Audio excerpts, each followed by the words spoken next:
জার্সিতেই বদলে গেছে বাংলাদেশি ব্যাটারদের গল্প। বাংলাদেশ আর দক্ষিণ আফ্রিকার খেলা হচ্ছে না। আরও অবাক করা ব্যাপার হলো, আপনি যাকে এক নজরে বাংলাদেশ মনে করছেন তারাই হলো জিম্বাবুয়ে। অন্যদিকে যাদেরকে মনে হবে দক্ষিণ আফ্রিকা, তাদেরই জার্সি পরে খেলছে বাংলাদেশ। এমনই অদ্ভুত কাণ্ড বাংলাদেশ জিম্বাবুয়ে এ দলের ম্যাচে বগুড়াতে। বগুড়ার শহীদ চান্দু স্টেডিয়ামে চান্দি ফাটানো গরমে ব্যাট হাতে একদম জলজল করলো বাংলাদেশ ইমার্জিং এ দল। টসের পর শুরুটা ছিল একটু ধীরে, তবে দ্রুতই ম্যাচের রং বদলে দেন টপ অর্ডার ব্যাটাররা।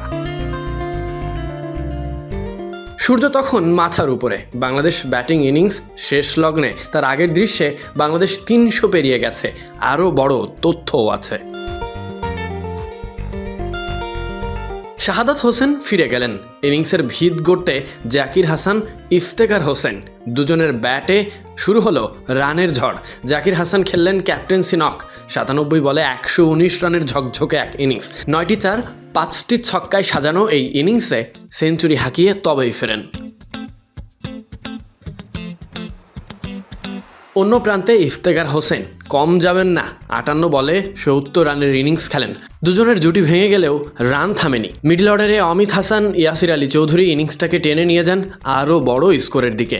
সবশেষ টাইগাররা 350 পেরোনো টার্গেটে।